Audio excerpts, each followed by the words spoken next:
Olá, pessoal, bom dia. Passando aqui para mais um videozinho, né, das nossas atividades que estão disponíveis no portal para vocês.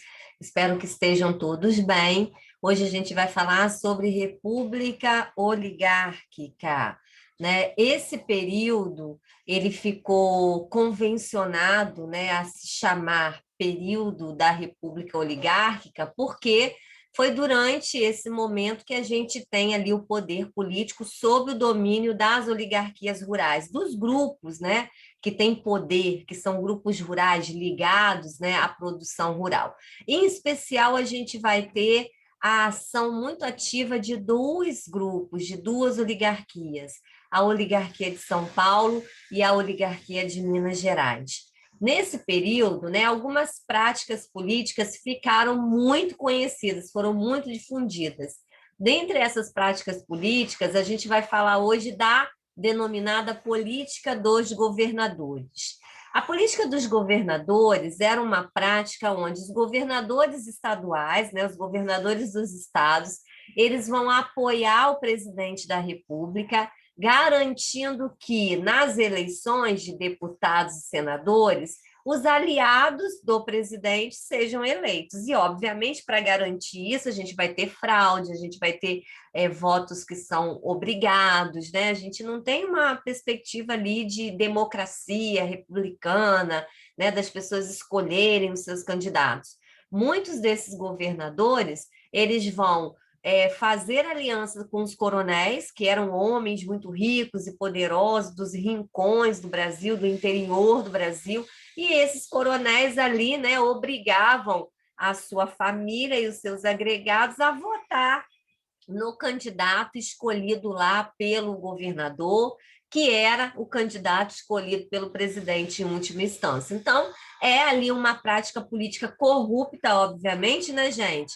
Porque não tem autonomia, né? Porque existem fraudes, mas é uma prática que funcionou até 1930, né? E essa prática, ela era aliada a uma outra, né, que se chamava Comissão de Verificação. A Comissão de Verificação ela servia para quê? Para dar a palavra final na posse dos deputados e senadores. Então, vamos lá. Se o deputado que foi eleito, senador que foi eleito, ele fosse considerado um inimigo político do presidente, essa comissão de verificação arrumava um jeito desse cara não ser empossado, né? Ele não vai assumir o cargo. Então, para vocês terem ideia de como aí a gente tem uma série de meandros, né? Uma série de ações que vão na direção de atender os objetivos políticos dos grupos que estão no poder, e não o objetivo, obviamente, né, da República, pensando ali o povo, a nação. Aqui tem um esqueminha resumido de como funcionava essa política dos governadores, né? Eu tenho o presidente está aliado às oligarquias, né? Então, o presidente, ele não intervém no Estado, se tudo isso funcionar bonitinho. As oligarquias estão aliadas ao presidente, então vai dar apoio político aos presidentes, vai escolher os deputados e senadores que estão de acordo com a política lá do presidente. Em contrapartida, o que essas oligarquias ganham? Elas recebem verbas, né? Verbas para os municípios, então os prefeitos também vão arrumar votos, né, para esses deputados. A gente tem ali uma relação de favores, né, com os coronéis, como eu havia falado. Então, os coronéis recebem favores do Estado, dos governadores, e, em contrapartida, o que os coronéis fazem? Arrumam os votos lá para aqueles candidatos que são aliados do presidente. Então, a gente tem aí muito comum dentro dessa prática ações como voto de cabresto. Por que é voto de cabresto? Porque é obrigado, porque o cidadão não pode escolher, né? Porque ele está ali votando, o voto é aberto e está ali, né, o capanga do coronel vigiando em quem ele vai votar. Então, é o voto obrigado. E o curral eleitoral, que é uma prática onde você tem, dentro daquele município, daquele território, né, um conjunto de eleitores que votam em quem o coronel mandar. Então, é um curral eleitoral faz essa referência a curral para imaginar a ideia de animais mesmos, né?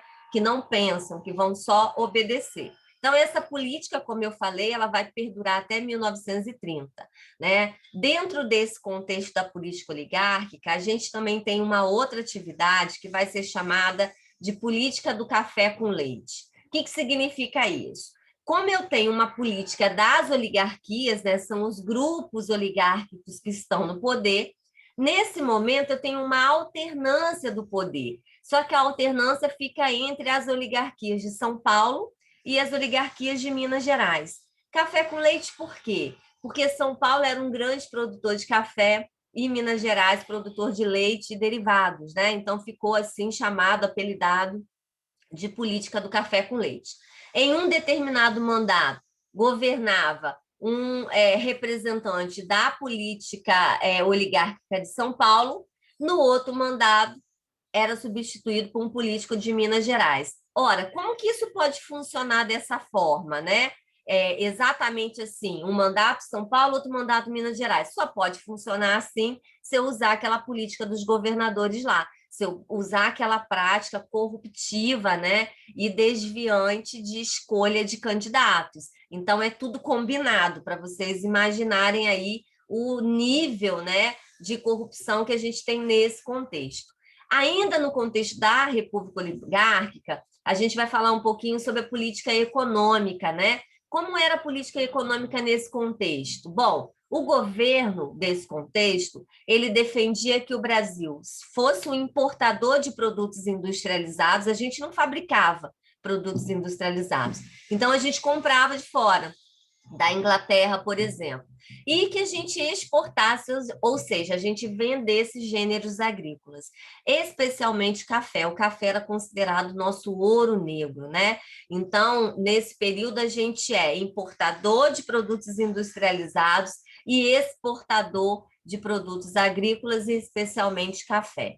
No governo de Rodrigo Alves, né, que foi um presidente durante esse período da República Oligárquica, houve uma desvalorização muito grande do produto, né, do café no mercado internacional. Isso fez com que, né, os preços caíssem. E aí você tem uma crise econômica muito grande, porque o produto que a gente mais vendia era o café. O preço dele cai, a procura dele cai, e aí a gente começa a ter, né, café sobrando, que não vai conseguir ser vendido. E o presidente seguinte, o Campos Salles, que vai herdar o Brasil nessa crise, ele vai ali desenhar um plano econômico, ficou chamado de Fundilau, né? Que quer dizer o quê? Um empréstimo consolidado. E nesse plano econômico, o que ele vai fazer, né? Vai autorizar que o Estado brasileiro obtivesse novos empréstimos dos governos externos, então o Brasil vai se endividar mais, né, vai pegar dinheiro com a comunidade internacional, vai suspender o pagamento da dívida externa por 13 anos. Então, a gente já tem dívida externa, a gente vai se endividar ainda mais, a gente vai suspender o pagamento por 13 anos. É claro que quando a gente voltar a pagar a dívida externa, ela está muito maior, né? Porque vai contando os juros aí nesse período.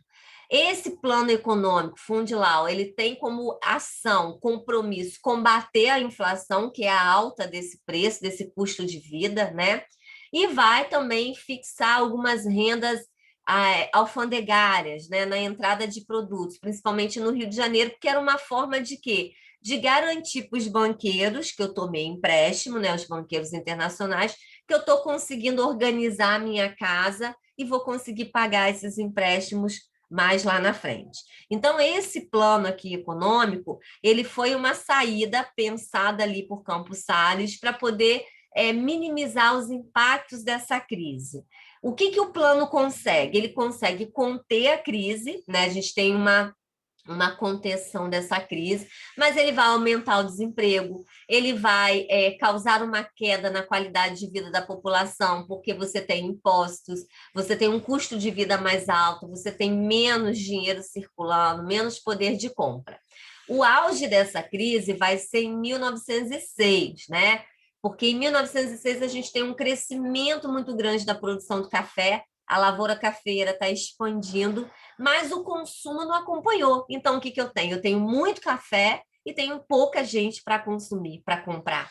Né? E é assim no mercado, quando a gente tem muita oferta e tem pouca procura, o que acontece com os preços? Eles caem, né? Alimentos, por exemplo, na safra. O que é a safra? É o período que esse alimento tem muito desse alimento, desse produto. No período da safra, há uma tendência de cair o preço, porque eu tenho menos procura do que mercadoria disponível. Então, em 1906 foi isso, né? A gente já vem ali numa crise econômica, o café já vem perdendo espaço, queda de preço. Em 1906 eu tenho muita produção no Brasil e eu tenho pouca condição de vender. E aí era preciso arrumar um jeito de resolver essa questão. Os presidentes dos estados, porque naquela época era assim que se tratava, né? Dos estados de São Paulo e de Minas Gerais, vão se reunir na cidade de Taubaté, que fica em São Paulo, para discutir algumas ações para resolver essa situação, né? Essa reunião ficou chamada de Convênio de Taubaté. E o que eles decidiram lá? Eles decidiram que o governo federal devia comprar o produto excedente, ou seja, eu tenho muito café e eu não tenho mercado para vender esse café. O que o presidente vai fazer? Ele vai comprar esse café e vai estocar, vai colocar num depósito lá, forçando o aumento do preço. Por quê? Porque se o governo compra o café e estoca o café, esse café não vai circular no mercado. Vai chegar um momento que vai faltar café. Quando falta café, o que acontece? O preço sobe. Aí você libera esse café, né, para conseguir aí ter lucro. Então, o convênio de Taubaté, ele vai ter essa ideia, né? Na verdade, você tem ali uma socialização dos prejuízos, porque a gente tem que lembrar que é o governo federal que está comprando a produção do cafeicultor. Se é o governo federal que está comprando essa produção, é o nosso dinheiro, é o dinheiro da população, né? Então, a população ela está socializando os prejuízos. O prejuízo da lavoura do café é o prejuízo do cafeicultor, do dono da lavoura, né? E nós vamos socializar, ou seja, nós vamos dividir os prejuízos, porque a gente vai comprar o café para estocar. O Estado vai comprar o café para estocar. Agora, quando esse café ele volta a ter o seu preço elevado no mercado, quem é que vai ganhar os lucros? É o cafeicultor. Então, a gente socializa os prejuízos, mas a gente não socializa os lucros. Ok, pessoal? Essa é a nossa atividadezinha que está lá no portal sobre a República Oligárquica. Na semana que vem, a gente avança mais um pouquinho para falar da década de 30 no Brasil, ok? Um beijo para todo mundo, fiquem bem, se cuidem e a gente vai se falando. Tchau, tchau.